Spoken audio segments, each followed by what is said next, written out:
మార్చి నుంచి రిజిస్ట్రేషన్లు షోరూంలకే అప్పగించారు. కానీ ఇప్పటి వరకు ఆర్సీ కార్డులు అందకపోవడంతో వాహనదారులు రోడ్లపైకి రావడానికి భయపడుతున్నారు.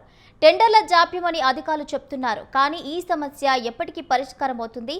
రవాణా శాఖ ఉన్నతాధికారుల నుంచి ఎలాంటి స్పష్టత ఉంది అనే దానికి సంబంధించి పూర్తి అప్డేట్స్ అందించడానికి మా ప్రతినిధి శ్రీనివాస్ లైవ్ ద్వారా సిద్ధంగా ఉన్నారు. శ్రీనివాస్, మార్నింగ్ భవాని, ఏదైతే రోడ్డు రవాణా శాఖ అయితే ప్రభుత్వానికి అయితే భారీ ఆదాయం అని చెప్పుకోవచ్చు. ప్రతి వెహికల్ కొంటే వెంటనే రిజిస్ట్రేషన్ ద్వారా ప్రభుత్వానికి అయితే అధిక ఏదైతే రుసుము అయితే సెస్ అయితే ప్రభుత్వానికి చెందుతుందని చెప్పుకోవచ్చు. ఇదే నేపథ్యంలో గతంలో రవాణా శాఖలో ఒక ఆర్టీఏ ఒక ఆఫీస్ లో ఉంటే చుట్టుపక్కల డబ్బాలు పెట్టుకొని ముసుగు దంద అంటే దొంగతనం అంటే దంద ఒకటి నిర్వహించేది, బ్రోకర్ వ్యవస్థ అనేది అత్యధికంగా ఉండేది. వెహికల్ రిజిస్ట్రేషన్ పోయిన ఏదైతే ఆ వెహికల్ యజమాని దగ్గర నుండి నేరుగా అధికారి దగ్గరికి పోతే ఆయన ఏదో రకమైన వంక చెప్పి ఈ కార్డు లేదు, ఈ కాగితం లేదు, దీంట్లో తప్పుపడ్డదని చెప్పేసి అతన్ని రిజెక్ట్ చేసి బయటకు పంపించే పరిస్థితి ఉంది.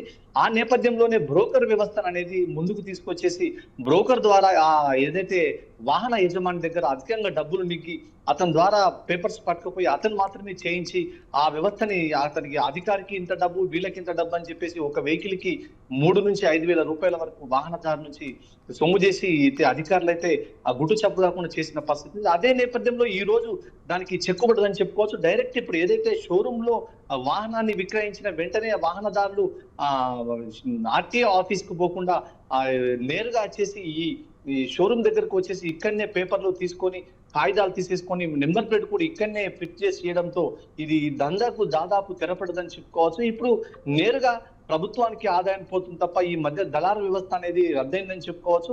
గతంలో ఈ దళారు వ్యవస్థ వల్ల చాలా మంది వాహనదారులు ఇటు ఫిట్నెస్ చేయడానికి పోయినప్పుడు కానీ, ఇటు కాగితాలు ఓవర్లోడ్ విషయంలో కానీ ప్రతిదీ కూడా దందాకు సాగించి ప్రభుత్వం ఖజానా కన్నా ముందు ఈ అధికారుల ఖజానా నింపుకోవడం జరిగేది. దాంతో పాటు బ్రోకర్లు కూడా కోట్ల రూపాయలకు పడిగెత్తి తన విలాసమైన వస్తువులను కొనుక్కుంటూ విలాసమైన జీవితం గడుపుకుంటూ ప్రజల సొమ్ము తీసుకుంటూ ఎంజాయ్ చేసిన పరిస్థితి ఉంది. కానీ ఈ నేపథ్యంలోనే ఈ వ్యవస్థ మొత్తం చెక్కుపడని చెప్పుకోవచ్చు. ఇప్పుడు వాహనదారుడు నేరుగా ఎటువంటి ఆఫీస్కు పోకుండా, అధికారితో సంబంధం లేకుండా ఇక్కడి నుంచే టోటల్ గా అన్ని వ్యవస్థలు నడుపుకుంటూ అయితే చేసేది. ఇదే రవాణా వ్యవస్థ కూడా ఇటు ఓవర్లోడ్ పోతే ఇటు ఇసుక లారీలు కానీ, ఇటు వేరే రకమైన వాహనాలు కానీ ఓవర్లోడ్ పోకుండా, రూల్స్ కు విరుద్ధంగా పోకుండా అయితే ఇప్పుడైతే ఖచ్చితంగా అయితే రోడ్డు మీదకి ఎక్కి ఆర్టీఏ అధికారులు కానీ, ఇటు ఎంబీఏ అంటే మోటార్ వెహికల్ ఇన్స్పెక్టర్ కానీ తనొక వ్యవస్థ చూసుకుంటూ ఎక్కడ కూడా యాక్సిడెంట్లు జరగకుండా, రూల్స్ కు విరుద్ధంగా పోకుండా ప్రతిదీ చెక్ చేసి అయితే ప్రభుత్వానికి ఆదాయం గణనీయంగా తీసుకొచ్చిన పరిస్థితి నెలకొంది.